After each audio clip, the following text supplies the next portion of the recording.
Olá, povo de Deus, segunda-feira da quinta semana da quaresma, 22 de março de 2021. A nossa reflexão de hoje é a partir de Daniel 13, de 1 a 9, 15 a 17, 19 a 30, 33, 62. E de João 8, de 1 a 11.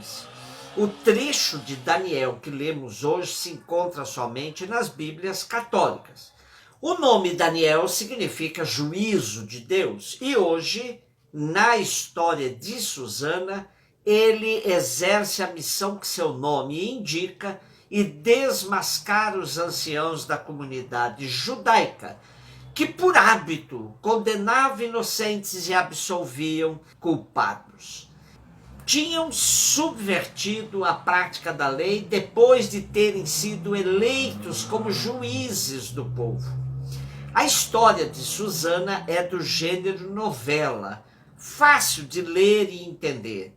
É uma denúncia da farsa do sistema judiciário judaico confiado aos anciãos que agiam arbitrariamente com imensa parcialidade contra a injusta condenação de uma jovem que seria apedrejada. Insurge o jovem Daniel, que com astúcia e capacidade faz os dois juízes, os dois anciãos, caírem em contradição e inverte a sentença. Ao invés de a jovem ser apedrejada, a multidão aplica a lei e mata os dois falsos juízes, e com a intervenção de Daniel, então, é salva a vida de uma inocente.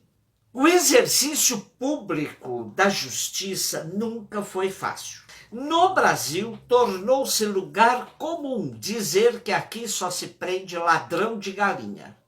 Nos últimos anos, com a prisão de algumas pessoas que ocupavam cargos públicos importantes, criou-se uma falsa impressão de que essa realidade tinha mudado.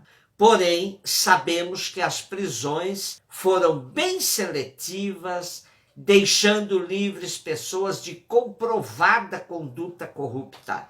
Os presídios brasileiros amontoam pobres à espera de julgamento que não sabem quando vão receber sua sentença.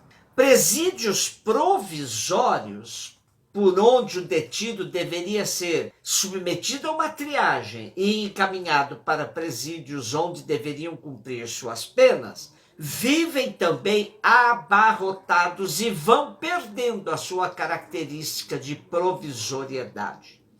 A população carcerária brasileira é predominantemente constituída de jovens, pretos, pobres e do sexo masculino. Precariedade e superlotação caracterizam a quase totalidade dos presídios no Brasil.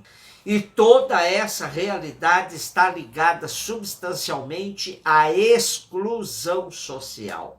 Os níveis de desigualdade social onde o país mergulhou nos últimos anos têm sido causa de uma espiral de violência cada vez maior. A especialista em relações internacionais Juliana Bezerra elencou 9 pontos como os maiores indicadores da desigualdade social no Brasil. Diz ela: favelização, desigualdade alimentar, falta de saneamento básico, ensino de baixa qualidade, menos e precária formação, desemprego, precariedade na saúde pública, precariedade no transporte público e falta de acesso à cultura. O educador Darcy Ribeiro já profetizava: se os governadores não construírem escolas, em 20 anos faltará dinheiro para construir presídios. Ainda ele afirmava: as elites brasileiras são cruéis. Asfixiam as massas, mantendo-as na escuridão da ignorância. As escolas não cumprem com o papel de educar e preparar a criançada do Brasil.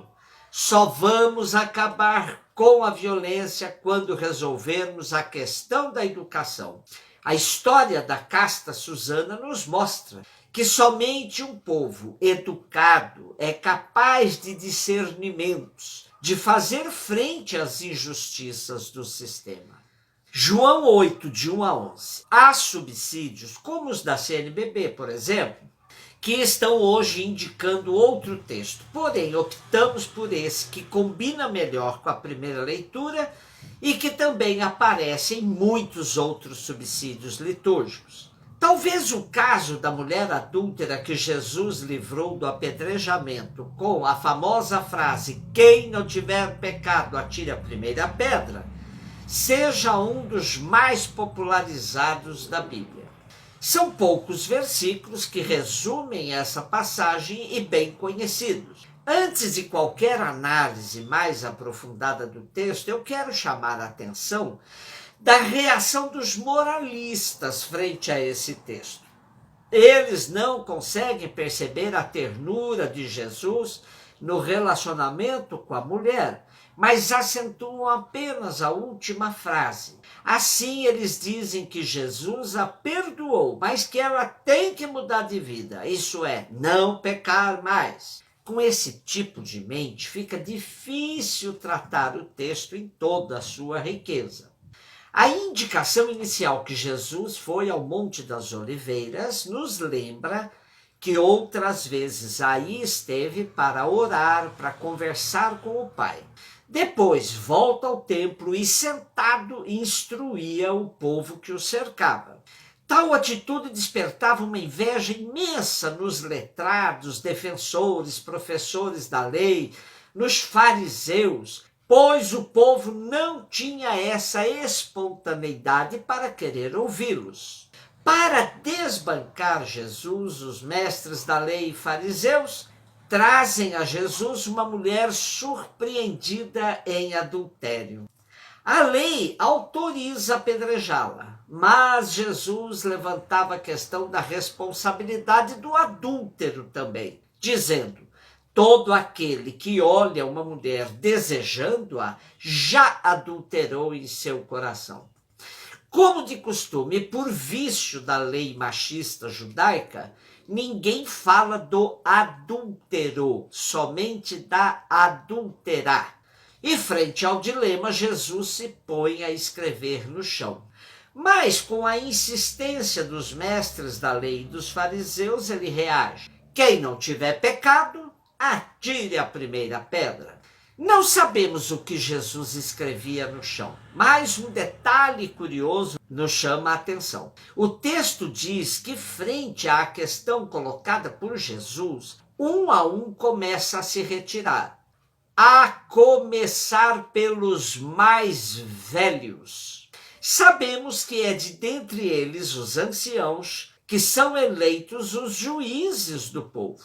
Aqui eu me lembro sempre de Dom Ivo Loscheiter, que me dizia: o diabo é temido não por ser diabo, mas por ser velho. Quando Jesus fica só com a mulher, lhe pergunta: mulher, onde estão? Ninguém te condenou? Respondeu: ninguém, Senhor. Também eu não te condeno. Ora, Jesus poderia fazer valer a lei, pois ele não tinha pecado. Porém, ao invés de lhe atirar pedras, mostrou um novo caminho a seguir. Jesus não suporta a hipocrisia social construída pelo domínio dos homens. Como nos diz o teólogo Pagola, todos esperam que Jesus se some à rejeição geral daquela mulher surpreendida em adultério, humilhada publicamente, condenada por escribas respeitáveis e sem defesa possível diante da sociedade e da religião. Mas ele desmascara a hipocrisia daquela sociedade, defende a mulher da perseguição injusta dos varões e ajuda a iniciar uma vida mais digna. Jesus sempre vê possibilidade de superação naquele que é humilhado e precisa de uma mão para se reerguer. A atitude de Jesus foi revolucionária e nos questiona até hoje. Como podemos fazer em nossas comunidades para que vençamos os preconceitos e reintegremos os pecadores públicos? Será que eles, humilhados pela sociedade, encontram verdadeiramente em nossas comunidades a porta aberta para serem acolhidos e para pensar em um novo caminho? Frente às duas leituras de hoje, onde Daniel e Jesus salvam as mulheres do apedrejamento, precisamos dizer não à misoginia, não aos feminicídios. Um beijo no seu coração.